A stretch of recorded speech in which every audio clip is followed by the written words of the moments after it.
దేవునికి మహిమ ఘనత ప్రభావాలు చెల్లిస్తున్నప్పుడు సన్మతికి నేర్చుకొస్తున్నాము. శుభములు వందనాలు తెలియజేస్తున్నాము. Praise the lord. హల్లెలూయా. దేవుని ఘనమైన నామానికి మహిమ కలుగును గాక.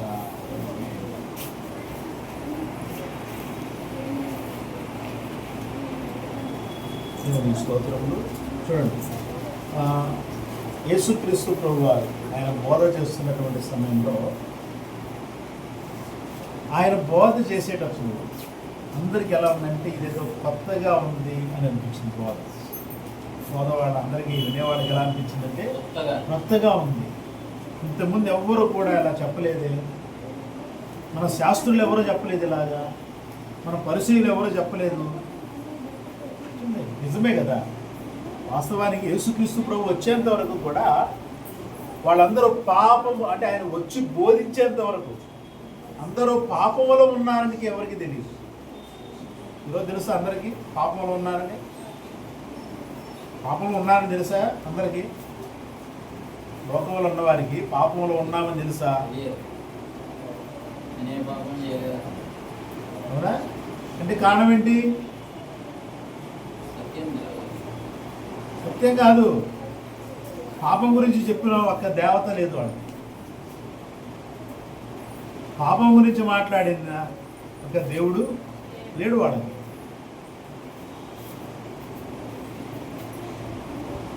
నేను పరిశుద్ధుణ్ణి, మీరు పరిశుద్ధులుగా ఉండండి చెప్పారు ఎవరన్నా వాళ్ళకి? మనకు తెలుసు క్రైస్తవులకి. ఎందుకు?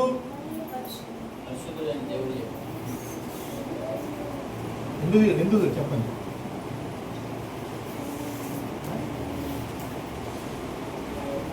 మనకి ఎలా తెలుసు?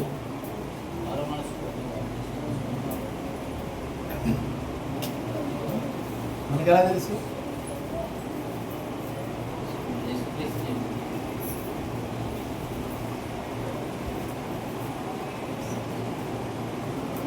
తన కృపను బట్టి ఆయన మనకు తెలియజేసింది.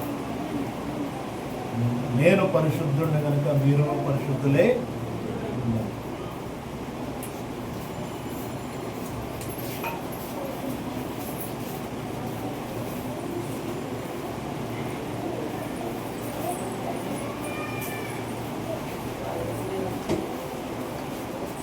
Praise the lord. హల్లెలూయా.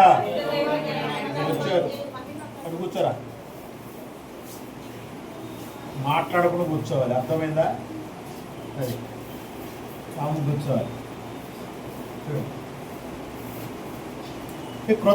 అందుకని యేసుక్రీస్తు ప్రభు వారు వచ్చేటప్పటికి వాళ్ళకి తెలియదా ఇజ్రాయేల్కి పాపంలో ఉన్నామని? తెలియదా వాళ్ళకి? తెలీదా? ధర్మశాస్త్రం చెప్పింది పాపం గురించే కదా. మరి పాపంలో ఉన్నామని తెలుసు అంటే వాళ్ళు దేవుణ్ణి లెక్క చేయలేదు. తర్వాత వచ్చే కాలంలో ఏమైపోయిందంటే వాళ్ళు ఇజ్రాయేలీలు దేవుణ్ణి లెక్క చేయటం. ఇప్పుడు క్రైస్తవులు ఏ విధంగా దేవుణ్ణి లెక్క చేయకుండా జీవిస్తున్నారో, దేవుడు అంటే భయం లేకుండా ఎలా జీవిస్తున్నారో క్రైస్తవులు. చర్చికి వెళ్ళే వాళ్ళు దేవుడు అంటే భయం లేదు. గుర్తుపెట్టుకోండి, చర్చికి వెళ్ళే వాళ్ళకి ఎవరికి దేవుడు అంటే భయం లేదు. మాట్లాడే మాటలు మాట్లాడుకుంటా, చేసే పనులు చేసుకుంటా ఏమంటారు? దేవుడు తెలియదా మా గురించి? అంటే మనం చేసేదంతా ఆయనకు ముందే తెలుసు కాబట్టి ఆయన వల్లే మేము చేస్తున్నాం అంటారు. మరి ఇంకో మాట ఏమంటారు? ఆయన వల్లే. ఆయన చెయ్యొద్దని చెప్పినాడు చేపిస్తాడా? Praise the lord. హల్లెలూయా. చెయ్యొద్దు అని చెప్పినాడు చేపిస్తాడా? మరి ఎక్కడి నుంచి వచ్చింది ఆ మాట? ఎక్కడి నుంచి వచ్చింది? చేయించేవాడి దగ్గర నుంచి వచ్చింది. చేయించేవాడు చలామణి అవుతున్నాడు దేవునిగా వాడు. అంటే దేవుడు అవ్వాలనుకున్నాడు, పరలోకంలోనే అవ్వాలనుకున్నాడు. దేవునికి పైగా ఉండాలనుకున్నాడు. ఎవరికి పైగా? దేవుని చేత సృష్టించబడిన వాడు దేవునికి పైగా వెళ్ళాలనుకున్నాడు. ఇలా ఉన్నా వాడికి మైండ్ ఉందా అలా ఆలోచించ చేయడానికి? దేవుని మహిమలో నుంచి వచ్చాడు వాడు. దేవుని కంటే మహిమ ఎక్కువగా ఎలా పెంచుకుంటాడు వాడు? వాడు ఏదైనా సరే, ఇప్పుడు ఈ వస్తువు ఇది ఏ పదార్థమో ఆ పదార్థం ఎక్కువ ఎంతో ఉంది, అందులో నుంచి ఒక పార్ట్ అదంతే. నా వల్లే ఆ పదార్థం ఉందంటే అలా దీన్ని మనం ఒప్పుకోవచ్చా? అలాంటి మాటల్ని. అందుకని యేసుక్రీస్తు ప్రభు వారు వచ్చి ఆయన బోధించేటప్పుడు ఇదేది కొత్తగా ఉంది, ఇది మేము ఎప్పుడు వినలేదే ఈ బోధ. ఈరోజు కూడా చాలామందికి కొన్ని విషయాలు చెప్పామనుకోండి లోతైని, ఇది ఎవరు చెప్పలేదు ఇప్పుడు దాకా, నువ్వెలా చెప్తున్నావు? ఎవరు చెప్పలేదు ఇది, నువ్వెలా చెప్తున్నావు? క్రిస్మస్ లేదని ఎలా చెప్తున్నావు? గుడ్ ఫ్రైడే లేదని ఎలా చెప్తున్నావు? సమరయ స్త్రీ విగ్రహారాధన చేసిందని ఎలా చెప్తున్నావు? సమర స్త్రీ 5 పెళ్లి చేసుకుంది. ఆయన 5 పెళ్లి చేసుకోలేదు బాబు. 5 దేవతలకి తన్ను తాను అర్పించుకుంది. నాకు పెళ్ళొద్దేమొద్దు, మీరే నా భర్తలని చెప్పి ఆ దేవతలకి ఆమె అర్పించుకుంది. మన దేశంలో కూడా చాలామంది ఆడవాళ్ళు ఉన్నారు పాతకాలంలో పెళ్లి లేకుండా శ్రీకృష్ణుడిని అంటే ఆత్మీయ భర్తగా అంగీకరించి స్వీకరించి ఆయన ఆరాధన చేసుకుంటూ వెళ్ళేవాడు. అంటే కాదు, తప్పు బోధ, కొత్త బోధగా తీసుకోలేకపోతున్నారు.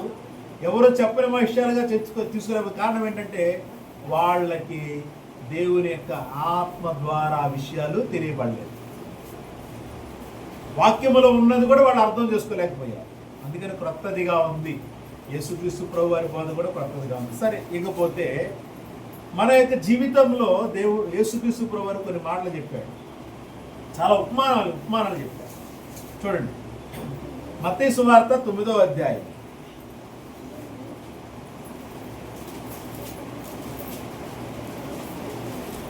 కొన్ని విషయాలు మనం చూద్దాం. 9వ అధ్యాయం 14, 15, 16, 17 వచనాలు చూద్దాం.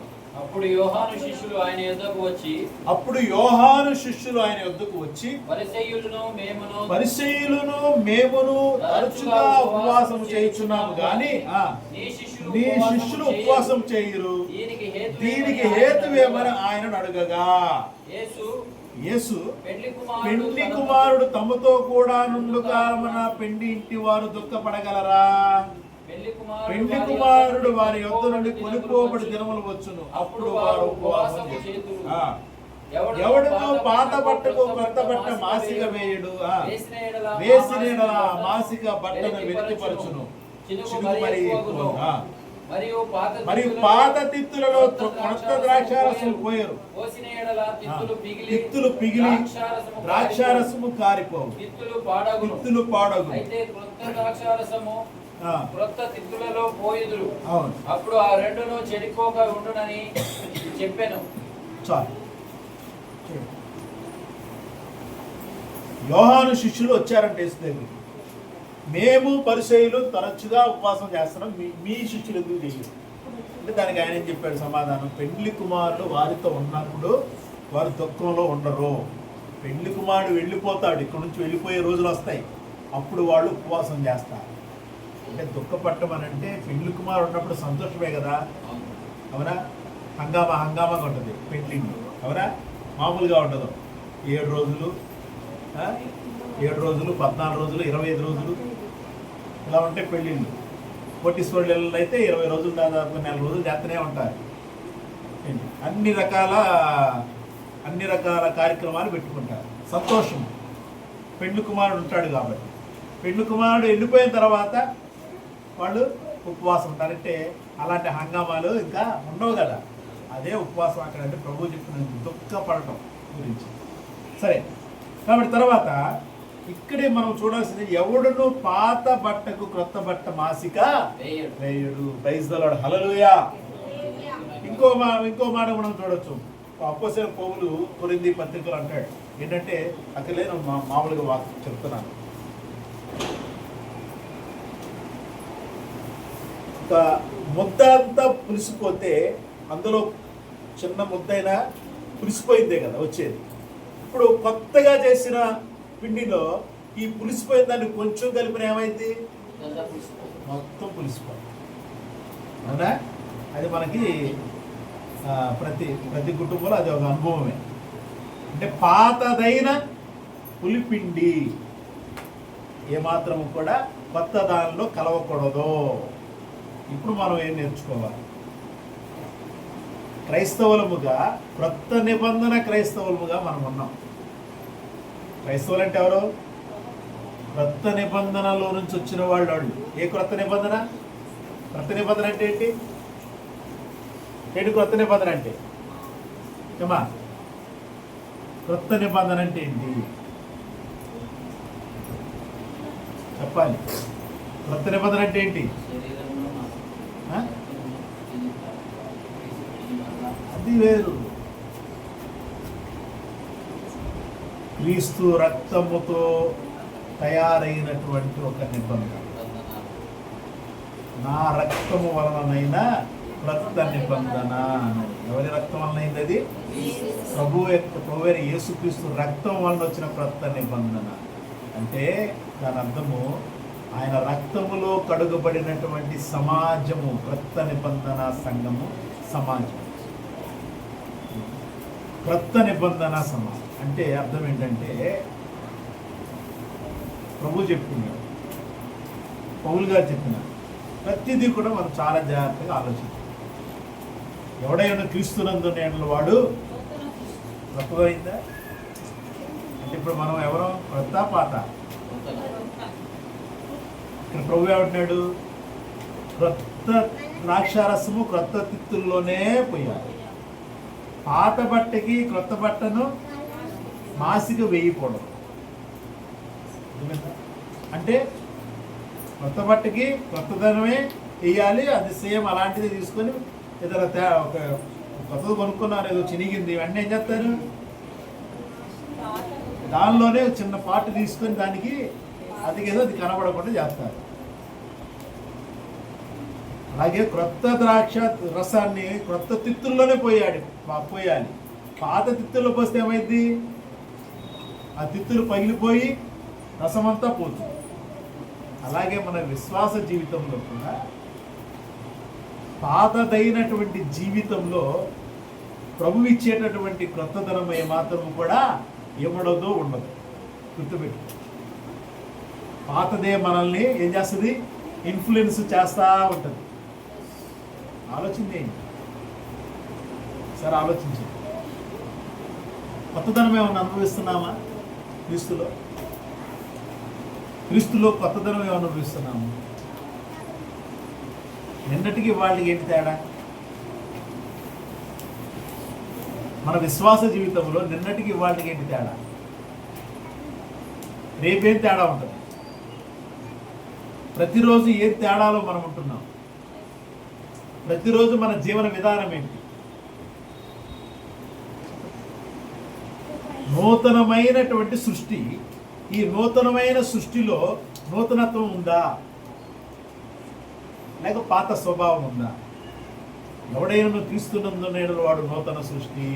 ఇవిగో పాతవి ఏమైపోయినాయి అంట? గతించినాయి. అంటే లేవు, ఇంకా గతించను. ఇవిగో క్రొత్తవాయను.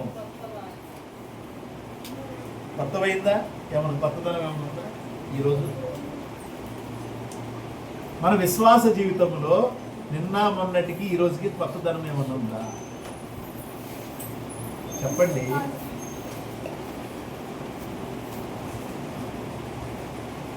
అందుకని బోధ వినేవారికి ఎలా ఉందంట? కొత్తగా ఉంది. ప్రభు చెప్పింది అది, యేసుక్రీస్తు ప్రభు వారు.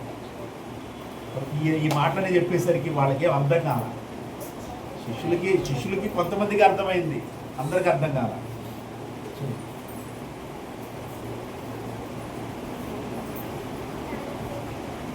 శిష్యులకు కూడా కొంతమందికి అర్థమైంది. క్రొత్త నిబంధన, నా రక్తము వలనైన క్రొత్త నిబంధన, నన్ను జ్ఞాపకము చేసుకోవడానికి దీనిని చేయండి. అవునా? అంతేనంది. ఎవరిని జ్ఞాపకం చేసుకోవాలి? ఏం జ్ఞాపకం చేసుకుంటున్నాం ఆయన మనం? ప్రభు అయిన యేసుని ఏం జ్ఞాపకం చేసుకుంటున్నాం చెప్పండి? ఆయన జీవన విధానాన్ని జ్ఞాపకం చేసుకుంటున్నామా? చేసుకోండి. ఆయన ఏం చెప్పాడో దాన్ని జ్ఞాపకం చేసుకుంటున్నామా? చేసుకోండి. ఏం జ్ఞాపకం చేసుకుంటున్నాము? ఒక్కటే మనం జ్ఞాపకం చేస్తుంది. అంటే ఆ టైంకి ఒకటే జ్ఞాపకం చేసుకుంటున్నాం. నువ్వు సిలువ మీద మరణించావు, రక్తం చిందించావు, అంతేనా? సిలువ మీదకి వెళ్ళడానికి ఆ లోపు ఆయన ఇంకేం చేయలేదా చెప్పండి? ఆయన ఏం చేయలేదా? మత్తయి సువార్త ఒక ఆజ్ఞ ఇచ్చాడు కదా ప్రభు. ఏం ఆజ్ఞ ఇచ్చాడు లాస్ట్లో? మత్తయి సువార్త చివరి అధ్యాయం లాస్ట్లో ఏమి ఇచ్చాడు చెప్పండి? చెప్పండి.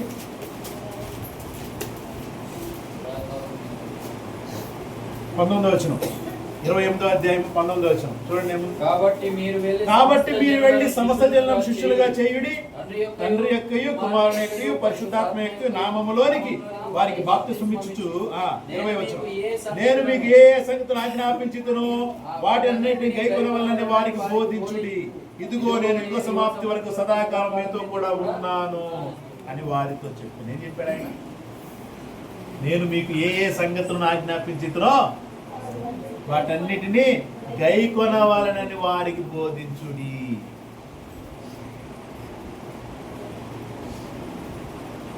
ఆయన ఏ సంగతులు ఆజ్ఞాపించాడు అంటే అందరినీ ఏం చేయమన్నాడు ఆయన? సమస్త జనులను శిష్యులుగా చేయుడు. శిష్యరికం అంటే ఏంటి? శిష్యరికం అంటే ఏంటి చెప్పండి? నేర్చుకోవటమా, నేర్పించటమా? మనం కొద్ది రోజులు సంఘంలో ఉన్నామంటే నేర్పించే వరకు తయారైపోతాం. అవునా? నేర్పించే వాళ్ళగా అయిపోతున్నాం. అంటే నేర్చుకునే స్టేజ్ దాటిపోయిందని మనం అనుకుంటున్నాం.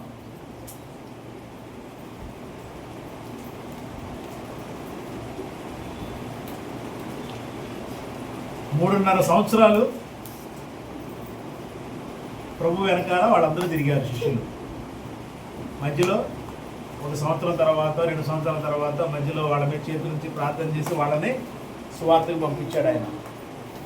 వాళ్ళు వచ్చి సంబరంగా వచ్చారు, సంబరపడుతూ, ప్రభువా మేము మాట్లాడితే దయ్యాలు పోతున్నాయి, మేము మీ నామంలో అద్భుతాలు జరుగుతున్నాయి అంటే ఆయన అంటాడు, దయ్యాలు పోతున్నాయి, స్వస్థత జరుగుతున్నాయి అని మీరు సంబరపడద్దు, మీ పేర్లు పరలోకంలో రాయబడ్డాయని సంతోషించండి అన్నాడు. అంతేకాండి, మీ పేర్లు పరలోకంలో రాయబడ్డాయి అంటే మనము ఎక్కడ ఆగిపోతున్నామంటే స్వస్థత దగ్గర ఆగిపోయాం, అద్భుత కార్యాల దగ్గర ఆగిపోయాం, పరలోకం గురించి మర్చిపోయాం. అందుకనే ప్రభువు చెప్పినటువంటి జీవన విధానాన్ని మర్చిపోయాం. ప్రభు చెప్పిన జీవన విధానాన్ని మర్చిపోయాం కాబట్టి ఇంకా వాటి దగ్గరే ఉన్నాం మనం. ప్రభు చెప్పినటువంటి, ఆయన నడవమని చెప్పినటువంటి ఆ యొక్క ఆజ్ఞలు కానీ, ఆయన బోధలో కానీ మనం ఉన్నట్లయితే అసలు వాటి విషయంలో సంతోషమేమీ ఉండదు, సంబరమే ఉండదు. అంటే కొన్ని జరిగేసరికి ఏమవుతుందని అంటే, పక్కన వాళ్ళు ఉంటారు కదా, మన విశ్వాసులు ఏమంటారు?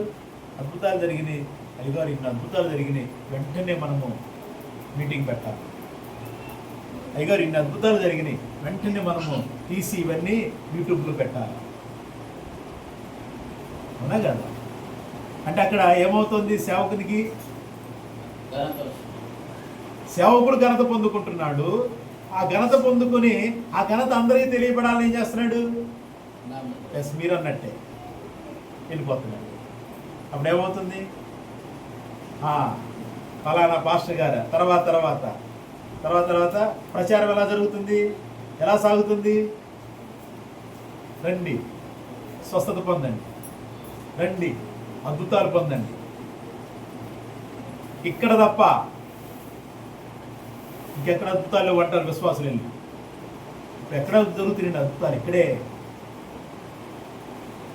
అద్భుతాలు చేసేవాళ్ళు కంటికి కనపడకుండా అనేక మంది గ్రామాల్లో ఉన్నారు. అనేక మంది గ్రామాల్లో అద్భుతాలు జరుగుతున్నాయి. సువార్త ప్రకటించడం, వాడు మారు మనసు పొందుకోవటమే అద్భుతం. అంతకు మించినటువంటి అద్భుతము మనం ఇంకా ఆశించకూడదు. అంటే జరుగుతాయి, వాటి మీద మన ధ్యాస ఉండకూడదు. అది ప్రభు చెప్పినటువంటి బోధ. అందుకనే అక్కడ ఆయన అన్నాడు, అలా సంతోషించద్దు, మీరు సంబరపడద్దు, మీ పేర్లు పరలోకంలో రాయబడ్డాయి. ప్రైజ్ ది లార్డ్, హల్లెలూయా. చాలా జాగ్రత్తగా ఉండాలి. ప్రభు యొక్క బోధ, ఆ బోధ ప్రకారం జీవించడం, శిష్యరికం చేయటం, నూతనమైన స్వభావంతో ఉండవలసినటువంటి క్రైస్తవ సమాజం ఈరోజు మరలా ఏ స్వభావంతో ఉంది? అంతే కదా. బాప్తిసం తీసుకున్నప్పటికి ఇప్పటికి ఏం తేడా ఉంది చెప్పండి, ఏం తేడా ఉంది? గుర్తురాట్లేదా? బాప్తిసం తీసుకోక ముందు ఇలా ఉన్నా, ఇప్పుడు ఎలా ఉన్నా గుర్తురాదా? వస్తుందిగా. అంటే అర్థం ఏంటి? తేడా కనపడుతుందా? లేదు తేడా ఏం లేదు, ఒకేలా ఉన్నాం అనిపిస్తుందా? తేడా ఉందా?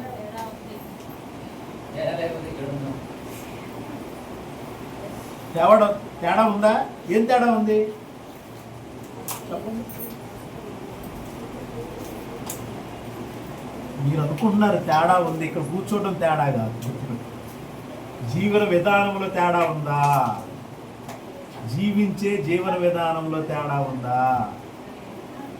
మీరు ఆలోచన చేయట్లా. మీరు అనుకుంటున్నారు ఇక్కడ కూర్చొని పాట పాడితే తేడా వచ్చేసింది, ఇక్కడ కూర్చొని వాక్యం చెబితే తేడా వచ్చేసింది, ఇక్కడ కూర్చొని ప్రార్థన అనుకూలంగా చేస్తుంటే తేడా వచ్చేసింది. కాదు, నువ్వు జీవించే జీవన విధానంలో తేడా ఏమొచ్చింది, అది కావాల్సింది.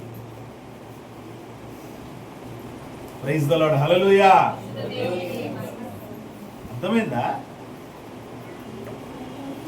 ఏంటండి, ఇప్పుడు ఉదాహరణ చెప్తా. బాప్తిసం లేకముందు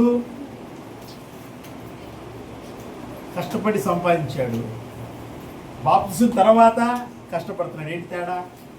ఏమైనా తేడా ఉందా? అంటే ఆ పని చేసే విషయంలో ఏముంది? సంపాదనే కనపడుతుందిగా. బాప్తిసం లేకముందు ఒక కులంలో ఉన్నాడు, బాప్తిసంతో వచ్చిన తర్వాత అదే కులంలో ఉన్నాడు.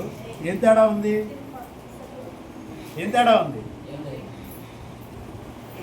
అప్పుడు రెడ్డి గారే, ఇప్పుడు రెడ్డి గారే. అప్పుడు చౌదరి గారే, ఇప్పుడు చౌదరి గారే. ఏంటి తేడా? ఆలోచన చేయండి.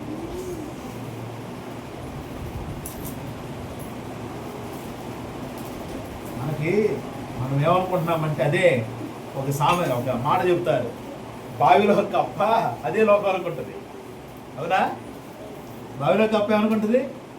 అదే లోకం అనుకుంటుంది. అక్కడి నుంచి బయటకు వస్తేనే కదా లోకం ఎంతో ఉందని కనపడేది.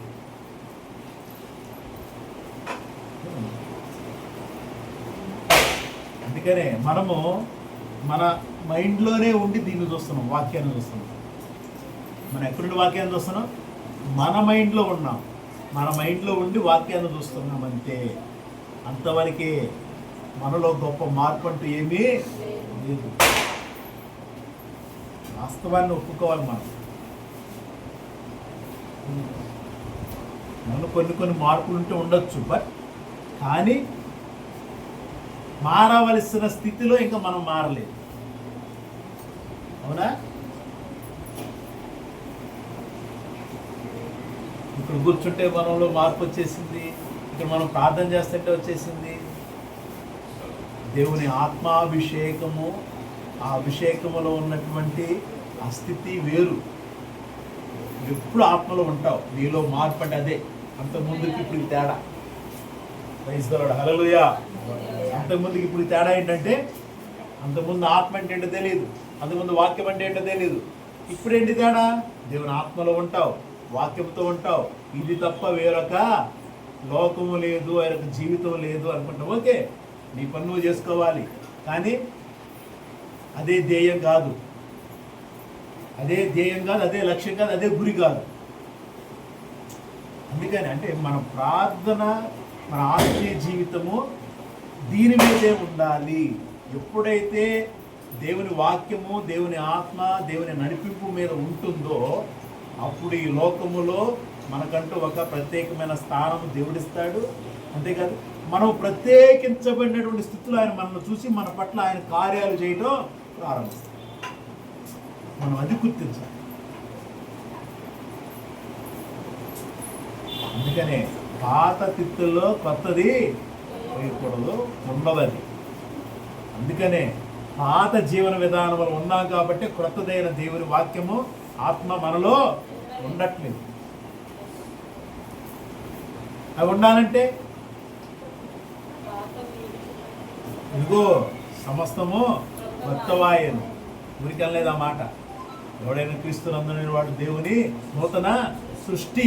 నూతన సృష్టి, నూతన సృష్టి. నూతనంగా చేయబడ్డా నువ్వు క్రీస్తులో. ఆదాము పాత సృష్టి. ఆదామును పోలినటువంటి క్రీస్తు ద్వారా మరలా మనం నూతన సృష్టి వచ్చి చేశాడు ఆయన. అంటే మరలా బ్రతికున్న వారినే మరలా ఆయన రూపాంతరము పొరుచుకున్నాడు. మరొక రూపాన్ని ఇచ్చాడు. ప్రభుత్వం దేవుని సంఘంలో చాలా జాగ్రత్తగా ఉండాలి. అంత్య దినాల్లో ఉన్నాం, అపాయకర రోజుల్లో ఉన్నాం. కాబట్టి ఈ మాటలను బట్టి మనము చాలా జాగ్రత్తగా దేవుని సంఘంలో జీవించడం తాపత్రయపడదాం. నూతనమైనటువంటి జీవన విధానం అసలు అంటే ఏంటో తెలుసుకోవడానికి తాపత్రయపడాలి. మనం వాక్యం చదువుతుంటే ఆ వాక్యములో ఉన్నటువంటి గుణ లక్షణాలలో మనం నిలబడటానికి తాపత్రయపడాలి. ఏదో చదివాం కదా అంటే కుదరదు. వాక్యం చదివాడు, కీర్తన భాగం చదివాడు, ఉపయోగం లేదు. అందులో ఉన్న మాటలు ఉంటాయి. చివరి మాట ఏముంది? 25 వచనంలో దయగల వారి ఎడల దయ చూపించుదువు, యథార్థవంతుని ఎడల యథార్థవంతుడిగా ఉందువు. అఫ్కోర్స్ అది కూడా మాట ఉందిలేండి. నువ్వు దయార్థ హృదయం గల వారి దయ చూపిస్తావు, కఠినమైన వారి ఎడల కఠినంగా ఉంటావు అనేది కూడా ఉంది. ఓకే, అంటే మనం అంటే నేర్చుకోవాలి వాళ్ళు. ఇప్పుడు వాళ్ళు ఏం నేర్చుకోవాలి? నేను దయగా ఉంటే నా పట్ల ఆయన దయ చూపిస్తాడు, నేను యథార్థవంతుడిగా ఉంటే నన్ను యథార్థవంతుడిగా నిలబెడతాడు. ఆయన ఒక ఉంటాడు, నన్ను గణపరచు వారిని నేను గణపరిచాను. ప్రైజ్ ద లార్డ్, హల్లెలూయా. ఆయన గణపరుస్తాడంటే ఆయన స్తుతించడం, కీర్తించడం కాదు. మనం అనుకుంటాం స్తోత్రాలు చెప్పడమేగా అనుకుంటాం. కాదు, స్తోత్రాలు చెప్పడం ఆయన కనపరచడం కాదు. ఏంటి మరి ఆయన కనపరచడం? అనేకులు ఎదుటి కనపరిస్తే అయిపోయిందా? ఆయన గణపరచడం అన్నా, అలాగే తల్లిదండ్రులు సన్మానించడం అన్నా ఏంటి అర్థం? తల్లిదండ్రులు సన్మానించడం అంటే ఏంటి అర్థం చెప్పండి? అమ్మా నాన్న కూర్చోబెట్టి సెలవు చెప్పడమా? మరి ఏంటి చెప్తాను?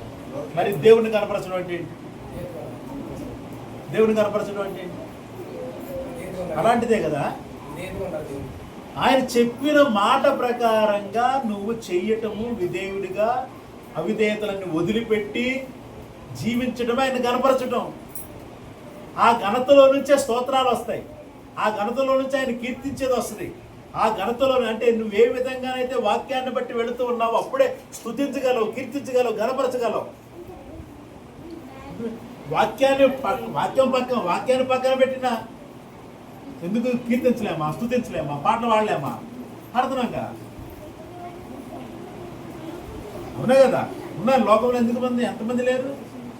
వాక్యాన్ని పాటించకపోయినా పాడేవాళ్ళు లేరు స్టేజీల మీద, వాక్యాన్ని పాటించకపోయినా బోధించేవాళ్ళు లేరు. కాబట్టి చాలా జాగ్రత్తగా ఉండాలి. వాక్యపు లోతులో మనం జీవించడానికి తాపత్రయపడాలి. అంత్య దినాల్లో ఉన్నాం, అపాయకం రోజుల్లో ఉన్నాం. మనము ప్రభు యొక్క ఆత్మ చేత బలముగా అభిషేకించబడిన వారిగా ఉండాలి. ఇప్పుడు ప్రభుత్వ ప్రియమైన దేవుని సంఘం చాలా జాగ్రత్తగా ఉన్నాం. అంత్య దినాలలో ఉన్నాం. గుర్తు పెట్టుకొని మర్చిపోవద్దు. దేవునితో ఎక్కువగా సహవాసం చేయడానికి తాపత్రయపడండి. మనం చదువుతా ఉంటే మనలో క్రొత్తదనం లోపలికి ప్రవేశిస్తూ ఉండాలి, పాతదైనది బయటికి పోతూ ఉండాలి. అర్థమైందా? ఇదేమి పాడైపోయే తిత్తి కాదు ఇది. మనం బ్రతుకున్నంత వరకు తిత్తి బాగానే ఉంటుంది. అవునా? ఈ తిత్తి బాగానే ఉంటుంది. ఈ ఆత్మ బయటికి వెళ్ళిన తర్వాత ఇది పాడైపోయేది. అప్పుడు కొత్తది దీనికి అవసరం లేదు. దేనికి కావాలి కొత్తది? ఆత్మకు కావాలి. చాలా జాగ్రత్తగా మాటలను బట్టి మనము దేవుని సన్నిధిలో దేవుని ఆత్మను జీవించడానికి తాపత్రయపడాలి. మోకరించి ప్రార్థన చేద్దాం. బల్లారాధులో పాలు పంచుకునే వాళ్ళు దయచేసి మోకరించండి. పరిశుద్ధుడా